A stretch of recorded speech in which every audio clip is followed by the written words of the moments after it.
This is the Horse Radio Network.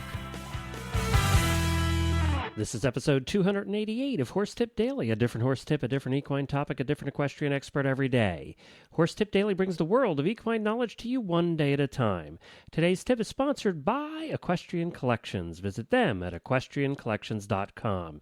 Enjoy today's tip.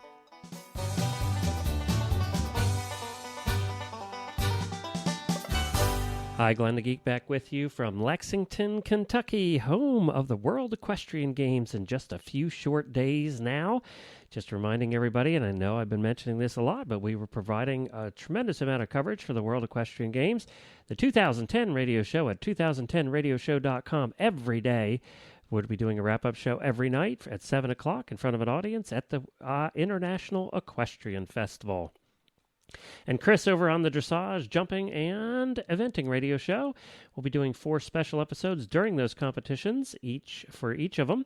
And she'll be doing that live at the Alltech Experience in the Horse Park, right at the Alltech Experience, and on a stage in front of an audience as well.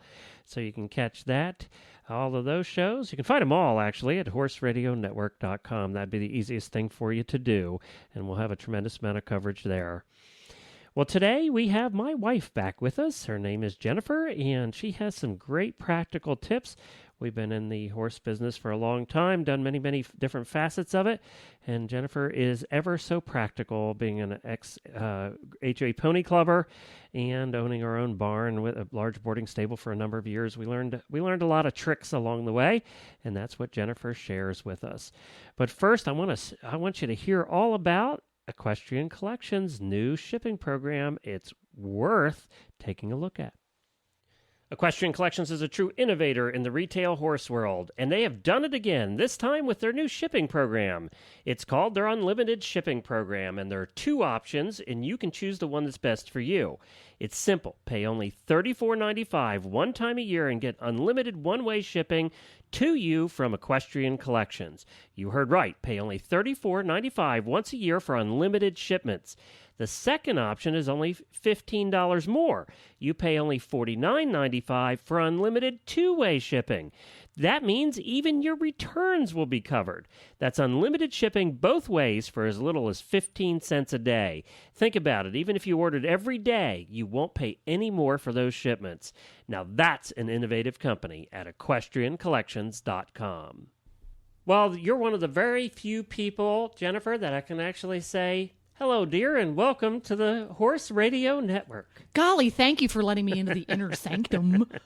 Welcome to Horse Tip Daily, and as everybody who's a regular listener knows, we have my wife on occasionally who gives the ever-so-practical tips, and that is one thing that she's very good at, is practical. I don't know if I like the tone of that. I don't know how you ended up with me, because I'm about the most impractical person that you could ever meet. Well, maybe that's why I make a good team. Oh, maybe that's true. That's what she keeps me straight, everybody. That's right. That's for sure. So what are we talking about today? Big water troughs. Big water troughs. Size does matter. Okay. Well, specifically big water troughs and I'm just not going there. I'm just not going to take any of those leads. Nope. Yeah, okay. Big water troughs and limited water supplies. Okay. Frequently, we need to use a very large water trough, either because there are a lot of horses or because we are not able to monitor the trough very often. So we have to put enough in there that we can, okay, there's 4 horses out here, and we know this will last 3 days. Okay, let's face it, and mostly it's because we're lazy. Well, I like to think it's the other 2. Okay. Anyway, some horses are less prone to drinking out of large water troughs because the water becomes stale. You'll probably notice if you go to any large pet store nowadays that there are all sorts of high-tech watering devices for dogs and cats, because research has shown that animals as a whole tend to like, quote, fresh water. And fresh water is not necessarily water that's right out of the spigot, but it's water that is aerated. And aerated water just means it's exposed to the air. So if you have a really big water trough that's 2.5 feet deep, the only water that's aerated is on the water on the surface. Okay. Makes sense. And you'll sometimes see horses come up and slosh the water all around and play in it with their face. Guess what they're doing?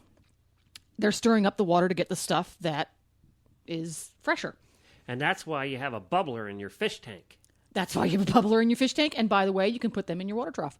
Can you? Well, you can. Fish tank bubblers in your water trough? You could probably do that. It wouldn't be very effective because Would it help to have the fish in there too? Well, I distinctly remember growing up, we had goldfish in our water trough. No. Yes, we were. It was the old wives' tale. I don't know if there's any scientific fact to it that the goldfish in your water trough kept the algae down because goldfish do eat algae. There's a whole show right there. I wonder how many snacks the horses had. There we go. Well, it's the barn cats that had the snacks. That's true. Yeah. That would be interesting to find some scientific type and find out about that. You know? I'd never heard of that one. Yeah. Well, when you think about it, if a horse that drinks out of a pond or a creek, there are fish living in it. Wonder why they don't make water troughs with built-in bubblers. Well, maybe somebody should. Oh, there we go. Yeah. But you can't. A bubbler probably wouldn't work for an aquarium, but they make circulating pumps for ponds. Mm-hmm. And they make them in all sizes for teensy-weensy little ponds and for giant-sized ponds. And you can put one of those in there, and they're actually very effective. And if all else fails, for example, emergency is going on in your life, you can simply take a small pail, dump it in the bucket, and fill it, and just keep pouring it out. Just, get a little bucket of water, pour it back in, pour it back in.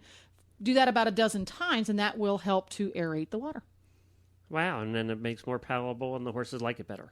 They're more likely to drink it. And if you're in a situation, for example, there's a drought, and you can't afford to be emptying that water out, that can help. All right, so aerate your large water buckets. There you go. All right, thank you very much, Jennifer. We'll look forward to having you on again. Ta.